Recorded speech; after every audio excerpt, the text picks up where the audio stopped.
Good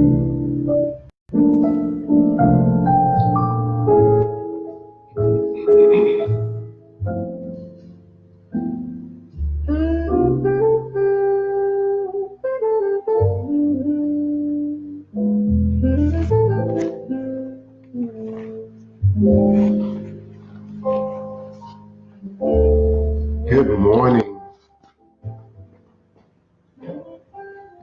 I'm waiting on my wife, and once she sit down, and then we will be able to get started. Got some little cool Christmas jazzy music, and so we just want to say good morning to you. We're gonna adjust this screen a little bit so that we can be seen. Good morning, our family, and we just want to let you know that this morning we definitely do love you, as we do each other. Today, we will be talking about if you are no longer each other's top priority. This is number 2. And so, I know a lot of people are either still asleep, or they're waking up, or they may be on their way to a place to spend money. But we're going to continue in this work. Right. And continue to talk about how we can better our families, better our relationship with God, better our relationship with one another, so that we can prove that marriage works, that it is beautiful, that it is a unity of 2 spirits, 2 lives intertwined into one, making decisions as a couple, as a united team up under God's covenant. That's what we're about, and that's what we want to pretty much share with you all out there. And I am going to congratulate my wife on passing her first class. Thank you. She is now in class number 1 of her master's for nursing, and so she made it through the first session, so she'll be good for the rest of them. Made it through alive. So the blessing in all of that is that when she graduates, then my daughter from my 11th grader, they'll be graduating in the same month. So then we'll have 2 more graduates. So I'm very proud about that. And we have a college graduate that will be walking across the stage on tomorrow. Prairie View A&M University, Michaela Johnson. Very excited. PB. You know. All right. So we'll be good to go with that. She's put in her time. She's been very dedicated to finishing up a journey. She'll know what it feels to be able to be rewarded for all this work and all this push. So I'm very excited about that. We're going to have people hanging out. So, hey, Miss Doris, how are you? Good morning, Mr. Rodney. Mr. Ned, how you doing, Mr. Ned? So we want to make sure we show y'all again the book that we've been using for the prayers. I always do it wrong, but gotta hold it up. I'm turning it the wrong way. There we go. All right. So you can find this book at for under $7 at Hobby Lobby, and they have it at Barnes and Nobles. So any married couple, I suggest that book. It's a very good book of prayers. The first part is prayers for the wife, for the husband. The second part is prayers for the husband to the wife, and the last part is the couples together. Thank you, Rodney. We appreciate that. Good morning, Miss Lydia. We love you. My baby's crawling on the floor because she don't want to come by and let nobody see her. Trying to hide before she get ready to go to work. So. Good morning, Courtney. Hey, good Tony. morning, Courtney. Morning. So we're going to get started, and we're going to continue to focus on, like I said, if you are no longer each other's top priority. This is lesson number 2. The main scriptures that we will definitely cover will be Deuteronomy 7 and verse number 6.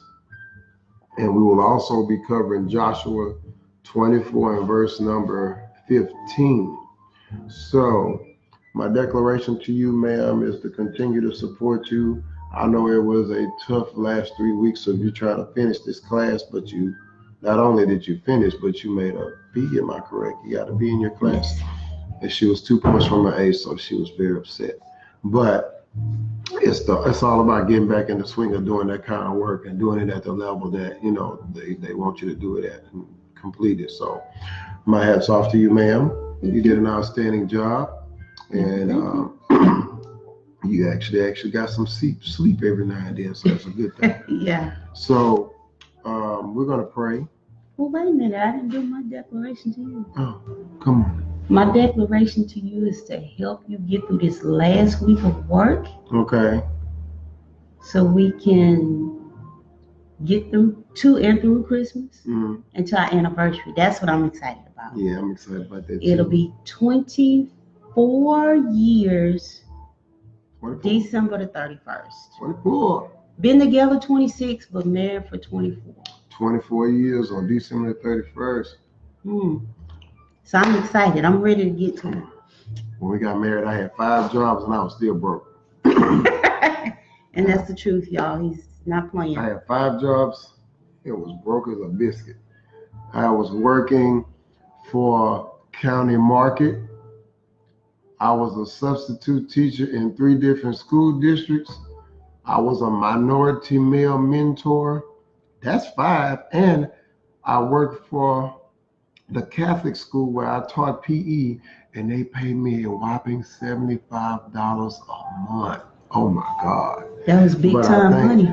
But I tell you what, it put gas in my car because I sure had no gas until those nuns paid me.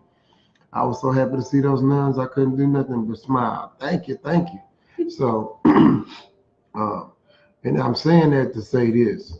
I mean, you have to love somebody true enough, but you need to have some money. Well, I loved him without the money. So you have to have follow you across 3 states? Yeah. 3 Well, states. We did it. 541 miles away from family and everybody. And it was just us. So that's a part of how our story started. Right. Because it says when you get married, forsaking everybody else and clinging to your wife. Well, we did that because we was married. 3 days after that, we were gone. And so it was kind of a shock to everybody that that we would be leaving. But I mean, I had to finish my schooling, and so finished school.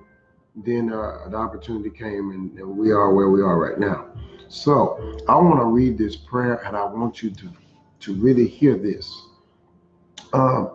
Please type in if the music is too loud so we can cut it down, because I want to make sure that you can hear what I'm saying. So this is the prayer. And the prayer says, Lord, enable us to always bear the burden of the other concerning the difficult things that happen in life. Help us to choose each other over the seemingly important things that vie for our attention. Teach us to set aside time to be together alone and reaffirm each other as the top priority under you. In our seasons of necessary business, help us to be understanding of one another and in the agreement as to how to handle those times successfully. Thank you that you have chosen us to be people for yourself, a special treasure for your glory. That is from Deuteronomy 7:6. Help us to always find our treasure in you above all else. So last week, we talked about some definitions, and we really wanted to make sure that people understood about what priority was. Now, for us, we have a definition. They have Webster's definition. So I'll read the definition that we have. It says priority, superiority in rank, position, or privilege, the right to one's attention before other things considered less important. So when we talk about priority, what is the most important thing for you when you get up? What's the most important thing for you before you eat food? What's the most important thing for you when you get paid? What's the most important thing for you when you get in your car? What is the most important thing for you when you have to make a decision? What is the most important thing for you when you're facing things and there is nobody to talk to? You didn't receive a phone call. Nobody called to encourage you. What is the most important thing for you? Excuse me. So when we talk about that, and I named all those things, the most important thing for you when you get ready to eat food, you should pray over it. You don't know where it's been. You don't know how it's been cooked, cleaned, or all those things. When you get in the car, what's the most important thing for you? To start it and go, or to pray that you get to where you need to get successfully and safely? Yeah, yes, ma'am. Well, so what's the most important thing for you when you get paid? It is to go on a spending spree, or who gets the first 10% of your finances that you would plant a seed to help? Or even if it's not that, do you ask God, hey, is there somebody you want me to bless? Somebody you want me to help and to plant a seed? We're talking about priorities. We're talking about building habits that will connect you with God. Making decisions. We say, what would be the priority when you make a decision? Do you just make it? Do you just say a quick prayer, Lord, I want you to help me to make this decision? It ain't got to be some long, drawn out, you screaming and falling out. And Lord, just talk to him. Lord, I need to make a decision. I definitely need some help. So help me to be able to make this decision. Lord, we need you. I need you. So that's when we talk about priority. Who is number one? Who should be number one? And then where does everybody else fall? So when we talk about priorities and we're talking about marriage, number one is God. Two is my wife. There we go, two. And then three, children, and then four, and those things. But it's important. And it's not that you are being ugly to people. It's just that priority was put in place because we needed to know, God needs to know, who is number one. But I think a lot of times, that people have their priorities wrong. Mm-hmm. And what I have noticed in some other relationships is that when you have your spouse or your significant other in first place, a lot of stuff doesn't work. Yeah. It just doesn't work. It may work, but what would happen if God was in first place, where he's supposed to be, and things could be 10 times better than what they end up being? Yeah. And then also it creates an imbalance. That imbalance creates dysfunction. The dysfunction then becomes like a poster of who you all are or who we are. Right. If it's dysfunction, then it becomes like a press release for who we are as a couple and a family, because we've chosen to prioritize things in the order that they should not be. So we are about the business of ensuring that God is the number one priority. We're about the business of putting him in front of these decisions, in front of these situations that we face. And that can help guide you as we go on this journey. And for those of you who are not married, but you are considering this, it's going to guide you on your journey. It's going to separate you from somebody you shouldn't be with, somebody you shouldn't even be connected to, somebody you shouldn't even marry, because your relationship with God will really speak to your heart about, is this person the right one? And I can't answer that for you. My wife can't answer that for you. Nobody in your family can answer that for you. That has to be a confirmation in your heart that, hey, I believe that this is the person for me based on these things. They put God first. They live a life that is pleasing to the master. They are considerate, generous. They're able to accept failure and build upon failure, and they're also able to apologize. It's those qualities. And if you have qualities of a person that you would like to have, then why compromise on one? They don't have it, then maybe that's not the person. Right. Or compromise your whole life. So I'm gonna go through these two definitions real quick, and then we're gonna hit what we need to hit.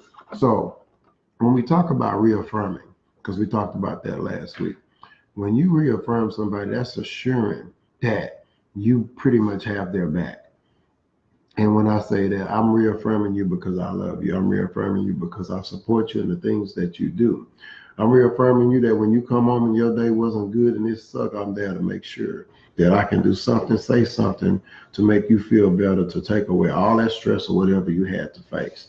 I'm reaffirming the fact that if we make a decision and it doesn't turn out right, we can go and we can reassess what happened. If I didn't listen to God, it's on me. If we didn't listen to God, it's on us. Right. If it was just a mistake, it had nothing to do with God or whatever, then we can regroup. And then we know that we made that mistake. We can build from it, and we don't have to make that same mistake again. Right. So reaffirming the fact that, of just the support. I mean, it's a big deal to be able to support somebody, and they know the world don't give a fat rat about me. Okay, but I need to come home to a man or woman that loves me, that's going to support me. So your home is supposed to be your safe haven, your safe place. And I know we talked about last week too about having freedom in our marriage. But you can only have freedom in your marriage if you are humble before God and be humble with your spouse. That creates the freedom in your marriage to be who you are and really support each other. Because you can't reaffirm anybody if you're selfish. Yeah, I'm not selfish. I'm a giver. So the thing is, if you're humble and you walking in that freedom in your marriage, it's easy to affirm your spouse. That's just a no-brainer for us. And I can honestly say I think we've done that the whole time that we've been together. And it's I don't want to say it's just a behavior that we practice. Right. So now when we do well or when we struggle, we don't worry about a whole lot of outside whatever. But for us, we're able to support and speak life into situations, especially if they didn't turn out well, or if we just didn't, or if we just weren't successful in whatever it is that we were wanting to do, and the plan was to do well in it, but it just didn't happen the way we wanted it to. Right. So the next one is seasons, and I want to really read this. It says to mature, ripen, or conditioned by exposure to suitable, non-suitable conditions or treatment. You need to be prepared for the seasons. There are times when you're going to be going through life and things are going to be going well. That is the time to prepare for when they won't. Enjoy being able to have a great time. Enjoy being able to reap the benefits of planting seeds from a harvest in a season. But just like anything else, the harvest is going to produce fruit, but there's still weeds and other things lingering around. And so for us, I think that I want to do better about preparing for the different types of seasons that you may have. Everybody, I don't care who you are, you want to have seasons of blessings, you want to have seasons of all these positive things. But that doesn't build you when you have to face something that's tough. That doesn't build you when you have to face something where life just hits you in the face. I mean, just a wall. Right. But be prepared for those seasons by making sure that God is the number one priority. That, Lord, give me the strength to be able to do the things I need to do in a way that brings glory and honor to your name, in a way that does not separate me from your presence by what I say, think, or do. And I want to be able to be a lighthouse for someone else. And that's not saying that the times are not going to get really tough. That's not saying that it's going to be easy breezy all the time. You know, you're going to have those times. You're going to have those times when you can't stand each other, don't want to talk to each other, and all of that. But when you have that right foundation, which is God, you can get past all of that. It's just different having Him as the head of your, not only of your life, but of your marriage, and not having Him at all. It makes a huge difference. It does. So you don't want to talk to me? You ever felt like that? Oh, my coffee's cold. I think I need to heat it up. Go heat it up, and I'll wait on you to come back. That's just sad. So you need some more coffee, baby. I guess so. I need some more coffee. She's leaving because she knows good and well she wasn't going to answer that question. So one of the things that when we talk about the seasons is that just being able to find God in any of them, whether it's a good one or a difficult one, that you find God in those seasons. That you say, you know what, Lord, I know that this is tough. I know this is difficult, but I know that you wouldn't have me here and not equip me. You've already equipped me. I just need to dig deep and find out what I need. How do you dig deep? Find out what you need. That's where you get the word from. That's where you get that encouragement from. He's going to let you know what you need to do. He's going to give you what you need right when you need it. What about everybody else and their success and all that stuff? It has no bearing on you whatsoever. You should be focused on your life and the things that you need to do inside of Him, individually and collectively with your wife. If you are single, it is God, it is you, and then everything else that you prioritize after that. Because I really want single people to understand that once you embark on this journey, it is a lifelong commitment to God first and to your spouse and family. Please understand that. So what I want to do is we're going to talk about some questions, and then when my wife get back, we can definitely talk about a couple of scriptures too, because we have not read Deuteronomy 7 and 6, and we haven't read Joshua 24 and 15. So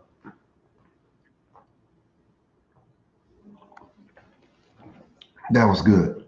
All right, so she's introducing me into that peppermint mocha because I really thought it was nasty. So it's actually okay. But as Joshua 24 and verse number 15 says, as for me and my house, we will serve the Lord. That means my children, my wife, myself. If I decide to go on a rant and act like I lost my mind, she's still going to serve God. She's not going to follow me into foolishness. She's going to serve God and pray that I get out of whatever it is I'm in. But I try to stay grounded and rooted so that I don't go somewhere and find myself in a place in life where I shouldn't be. But life is like that. Things happen. But we want to just be very, very clear about the household. And like my wife said about ensuring that this is a safe place to be able to talk, to be able to sit, to be able to have conversation. You know, I do things a little bit different. When I want to ask my children something difficult, I ask them while we're in the car on the beltway. Because they ain't getting out the car and they gotta listen to what I gotta say. So if I ask them something about a boy or something like that, where they going? We're going 75 miles an hour. All they're going to do is answer. So, but when we're at home, we're able to talk about these things. We play games, we laugh, and, we just open it up for discussion. But I just want to make sure that we really talk about the priorities. So this is what we're going to do at this time. Oh, we need to go over Deuteronomy 7 and verse number 6. And then we can do these questions, and then we'll be wrapping it up. And if you have any comments, please give us comments. Don't just let us sit here and be talking and you all not talking with us. So if y'all need This is interactive. yeah, it's Ask interactive. questions. Supposed to give me a time to take off break.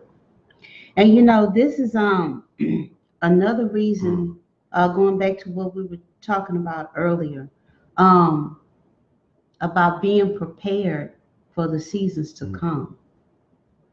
We don't want you to just go to marriage class or look at the videos or listen to other people when you're going through stuff. Get yourself edified and built up and get the knowledge beforehand, so when those times come, you're better prepared to deal with the situation. But you got to practice. I'm gonna keep talking about practicing something.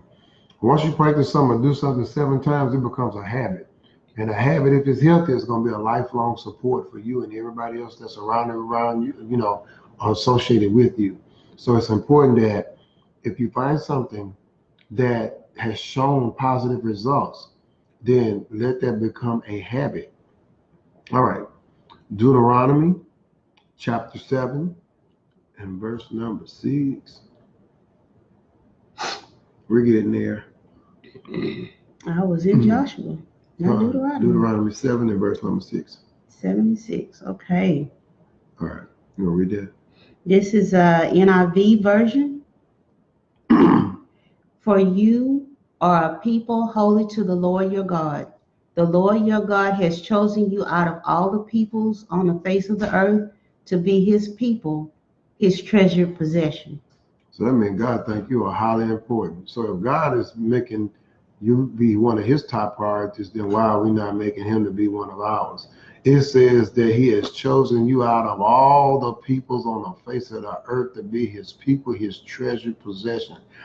You don't take something that you really like, that favorite sweater, those favorite pair of boots, those favorite tennis shoes, that favorite watch, those favorite pair of earrings, those favorite jeans or dress, and you wear that for somebody you don't deem to be important.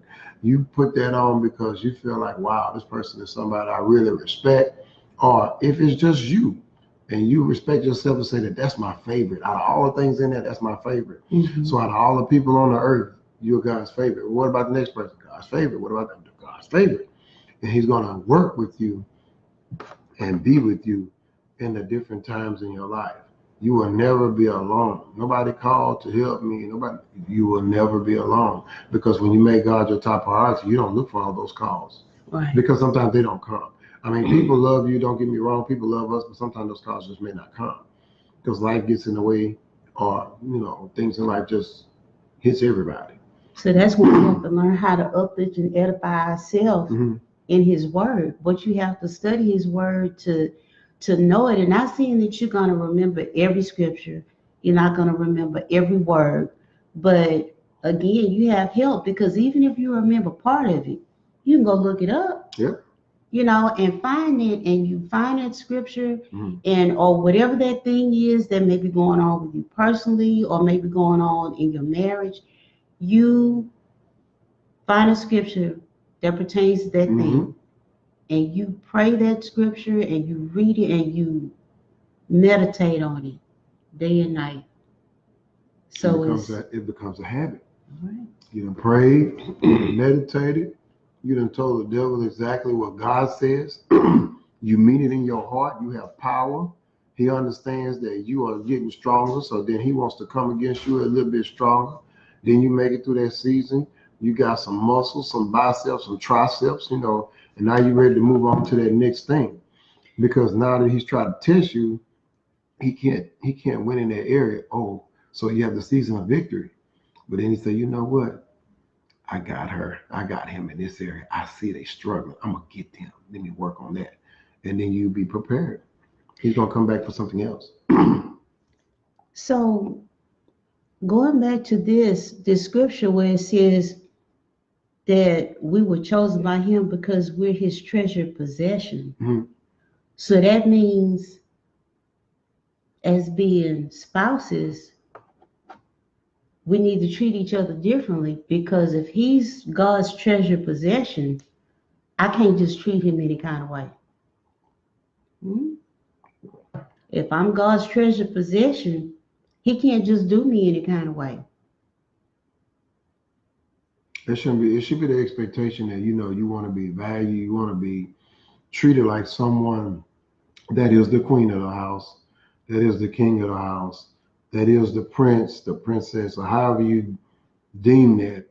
You should be doing that because the example has already been set for us in several ways in His Word.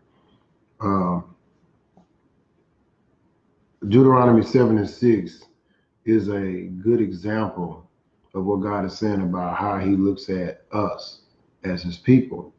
Joshua 24:15 says that all the stuff that may be going around, all these things that may be happening in a school or a job or a workplace or a country has no bearing on me, because for me and my house, we're going to serve the Lord. Right. These other things will not be the one that teaches my children, or the ones that, doesn't mean that they're not going to go through something. That doesn't mean that the devil's not going to try to attack them. But as parents and as overseers of the home, that's what we say we're going to do. And because that's showing God that that's a priority, then we're not doing it alone. Right. We have strength in His Word. We have strength, Father. We have strength in our heart, and we have strength to know that He is totally supporting us and looking out for us in all these different situations. We can't be everywhere where our children are. Can't be in the school. Can't be in every cell phone text. So we have to pray that God will, one, show us, two, deal with them. Right. They know right from wrong. So we got a few questions that we want to cover, and then we're going to let you go. Question number one. List some examples of how you made God and your spouse a top priority last week. That means that I want you to think about something where you put God first and you put your spouse first, and you knew it was the right thing. You felt validated about it. And those are the things that you want to continue to practice, because those are the things that will continue to push you and push your marriage to the next level. List some examples of how you made God and your spouse a top priority. I didn't say your spouse and God. I didn't say because he's so fine, because he looks so good, because he did something for you, that's your top priority. Because he didn't get that way without God's help. He sure didn't get any money without God's help. Right. When we start thinking about all these things and I did it, then okay, you did it. Go ahead on. You're looking for a fall, a big one. But when you say, Lord, thank you for giving me this opportunity to be able to work in this particular job, this particular field. Thank you for giving me workplace favor with my boss, that even though other people are cutting up and doing things, I have favor with my boss. Right. He sees not just the work that I do, because that's a small part of who I am, but he sees that I have a quality and I have a way about me that causes me to stand out and be different and peculiar, not just in the face of people at work, but also in the face of people in God's sight, in God's sight. Good morning, Tammy. Cousin, how are you? I love you. All right, question number 2.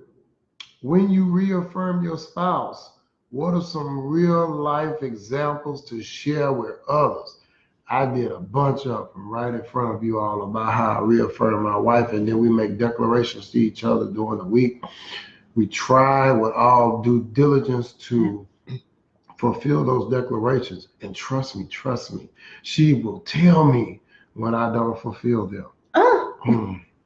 Yes. But one thing we want y'all to know and understand, that with us, what you see is what you get. So this is not fake. We're not doing this for the camera.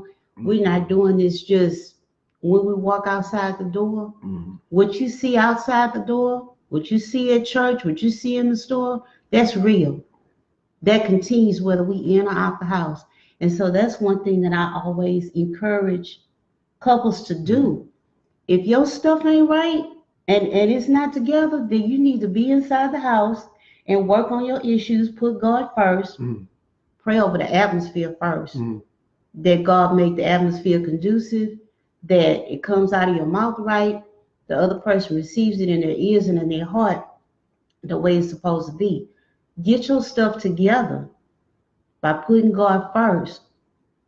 But all that stuff, like fake it till you make it, I can't do that. I don't believe in it. There's no happiness in that.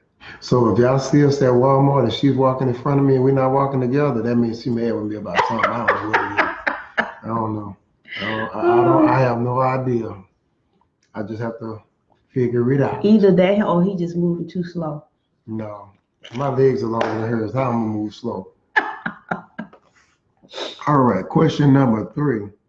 It says, what should you do to reaffirm God that you are able and willing to navigate the seasons of life so that you ripen at the right time? Man, that's good. What should you do to reaffirm God, not wife? This is a personal thing in your walk. What should you do to reaffirm God that you are able and willing to navigate the seasons of life so that you ripen at the right time? That means that you need to personally look at yourself and you need to write down those things that you would do to show yourself and to show God that, hey, I'm at this particular point in my life. I have been tilling the ground. It has been a grind, but I believe that I am ready. So Lord, I am not trying to push your timetable. I'm just saying in my heart that I believe that I'm ready. Mm-hmm. I have faced the fire and I have coming out pure as gold. So when that opportunity comes, because we don't know when it comes, you will be ready because the door will open and it is only opening for one person. Only one person, your size, your height, your weight can fit through that door.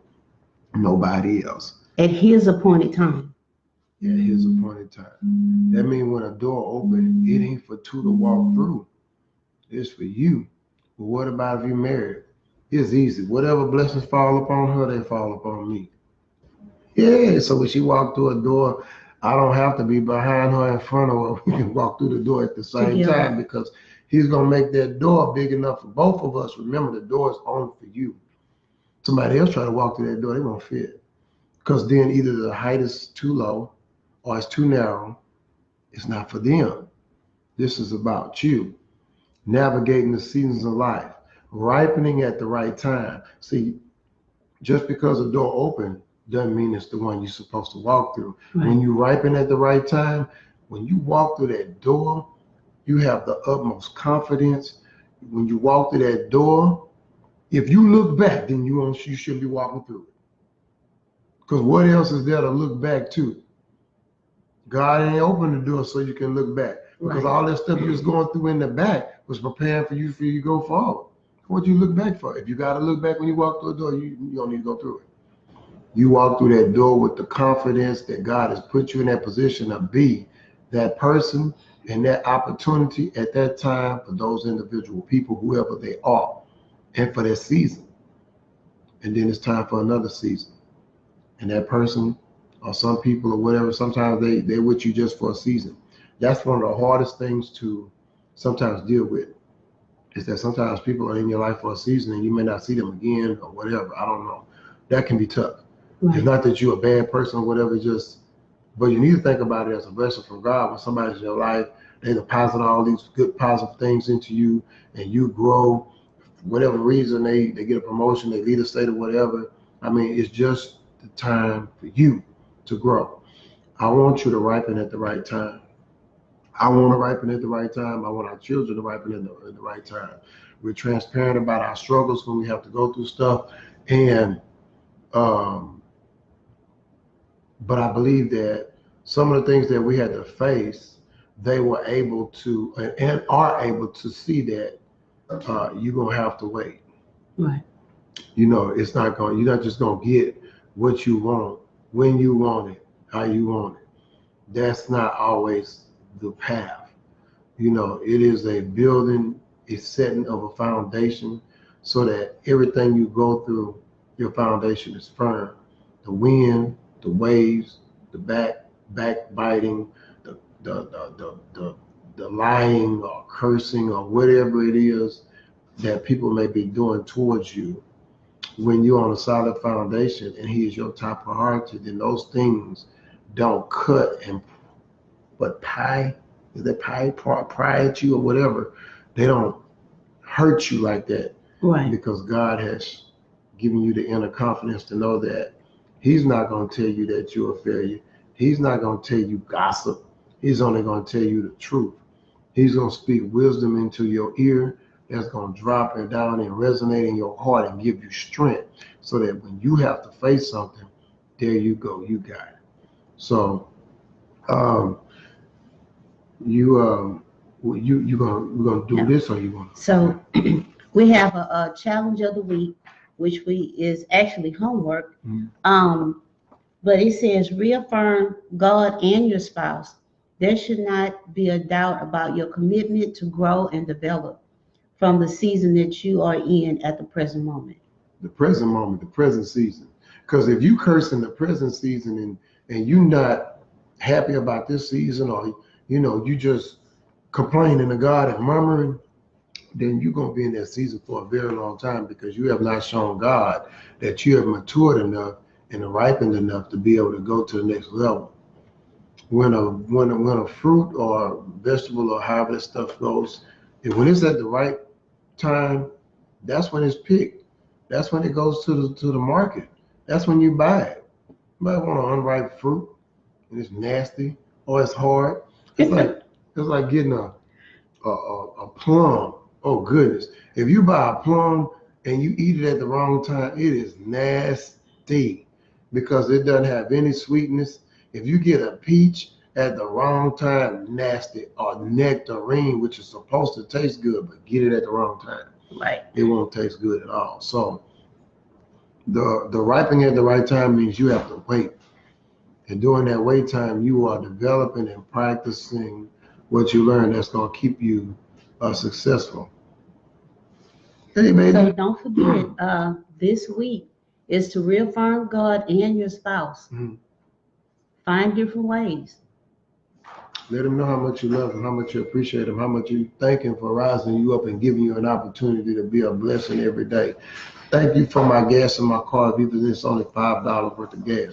If $5 worth of gas is going to get you to 3 days, and you believe in and trusting God for a breakthrough, and you get $25, then you can fill up your tank. Trust God over the small things, and then he'll reward you with bigger things. I don't care if you don't have any money at all. Trust him to believe, to know that you are reaffirming your love and respect for him, and he is not going to allow somebody that he said in Deuteronomy 7:6 that is a treasure, that is a priority, to falter and not have what you need. When we try to put a picture of what that is before God, then that's what our issue is.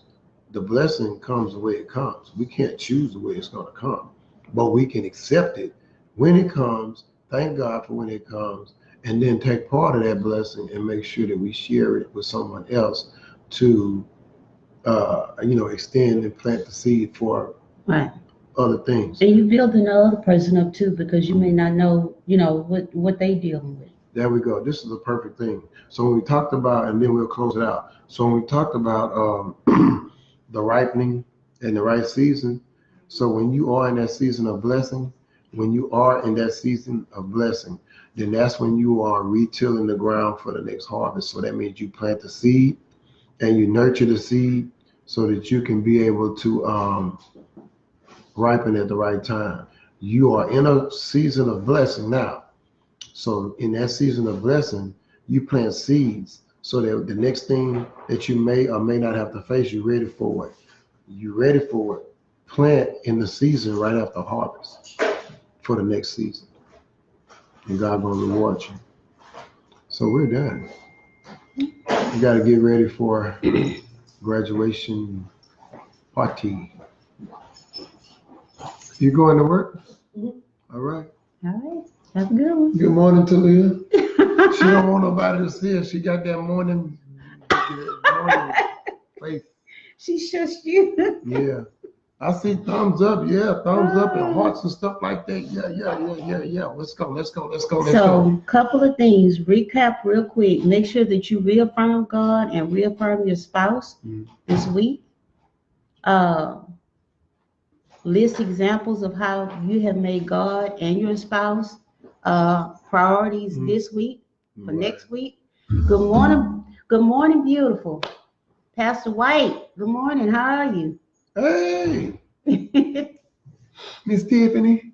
And thank you, Tammy. We love you too. We love you. Good morning, Victoria. Where's Victoria? Right there. At the mouse. I don't know if I said that right, so I'm not going to say it again. But good morning, Victoria.